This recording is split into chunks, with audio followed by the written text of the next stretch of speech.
জিনা ধার কাছে যাওয়াও নিষেধ, ধার কাছে যাওয়াও নিষেধ। আর আমরা তো ওটাকে বানিয়েছি কাছে আসার গল্প, তাই না? জিনার ধার কাছে যাওয়াও নিষেধ। কোন লেভেলে মানুষ চলে গেছে চিন্তা করে। ইউনিভার্সিটির ছাত্র ওরা বিক্ষোভ করছে কেন গার্লফ্রেন্ড পেলাম না। এটাকে 95% যুবক মনে করে না যে গার্লফ্রেন্ড বয়ফ্রেন্ড অ্যাফেয়ার্স এটা হারাম, এটা মনে করে না।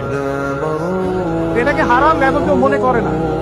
নবীজি এটাই বলছেন যে আমার উম্মত জেনা করবে, কিন্তু জেনাকে হালাল মনে করে করবে। তুমি ফেতনা না ছড়াতা, তুমি বেহায়ার মতো বাইরে বের না হতা, তুমি তোমার চুল খোলা না রাখতা, তুমি তোমার পোশাক ঠিক রাখতা, তোমার কথা ঠিক রাখতা, তোমার কথার মধ্যে মানে শক্তি রাখতা, মিষ্টি মিষ্টি প্রলোভন দিতা না, বাইকের পিছনে বসতা না, চটপটি ফুচকা খাইতা না, এখানে ওখানে আড্ডা মারতা না, কোন ছেলে তোমার কাছে আসতে পারতো না।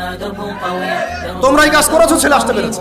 আপনারা তো কিছু হইলে ছেলেদেরকেই দোষ দেন। ছেলেরা তো এমনি আকর্ষিত হবেই। আমি একজন ছেলে হিসেবে বলতেছি এটা না তো বিষয়টা। একটা ছেলের ফিতরত এটা যে তার কাছে সবচেয়ে সুন্দর মনে হবে একটা মেয়েকে। এটা একটা ছেলের ফিতরত, স্বভাব ধর্ম। এটা চুম্বকের মতো আকর্ষণ করবে।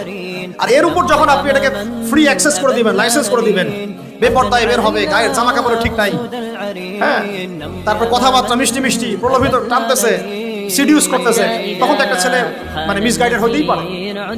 স্বাভাবিক, ছেলেরও দোষ আছে, কিন্তু অবশ্যই এখানে মেয়েরও দোষ আছে। আমরা তো অনেক সময় ঢাকা শহরে দেখি রাত 10টা 12টা বাজতেছে, আমরা মাহফিল করে যাচ্ছি, কোনোদিন বাসায় ফিরতে 1টা 2টা 3টাও বাজে। রাত 3টার সময় ছেলে মেয়ে বাইকে করে ঘুরতেছে ঢাকা শহরে। ওই মেয়েটার কি বাসায় বাবা নাই, ভাই নাই, কোনো স্বামী বা কেউ নাই, মাহরম কেউ নাই? আমরা সুযোগ দিচ্ছি বলেই তো আমাদের ঘর পর্যন্ত ঢুকতে পারছি। সবার আগে মেয়েদেরকে শক্ত হইতে হবে।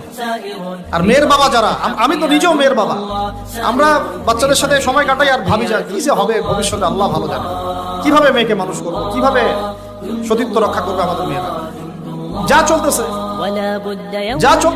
এক একটা মেয়ে এক একটা ছেলে বিয়ে করার আগে মিনিমাম 4টা 5টার সাথে প্রেম করতেছে, এবং শুধু প্রেম না, এগুলো শারীরিক সম্পর্ক করতেছে। করার পরে ওই মেয়ে যখন কারো ঘরে বউ হিসেবে যাবে, চিন্তা করেন ওর গর্ভ থেকে কি সন্তান আপনি পাবেন। আর সে কি আপনাকে আপনার 100% ভালোবাসা দিতে পারবে? সে তো আগেই 10 ঘাটের পানি খেয়ে আসছে। ওকে আপনি যতই ভালোবাসেন, সে তো আপনার আনুগত্য করবে না, আপনাকে তার ভালো লাগবে না। আপনি একজন মহিলা, আপনার জন্য মাহরাম ছাড়া গায়রে মাহরামের সামনে বেপরদায় যাওয়া জায়েজ নাই, এটা আল্লাহ বলেছেন। আল্লাহর চেয়ে কি আপনি বেশি বোঝেন নাকি? সোজা কথা হচ্ছে, আল্লাহর চেয়ে কি আপনি বেশি বোঝেন নাকি? আল্লাহ কেন বলেছেন প্রশ্ন করার দরকার নেই তো আপনার। আল্লাহ বলেছেন নিঃসন্দেহে আল্লাহ আমার চেয়ে অনেক বেশি জানেন।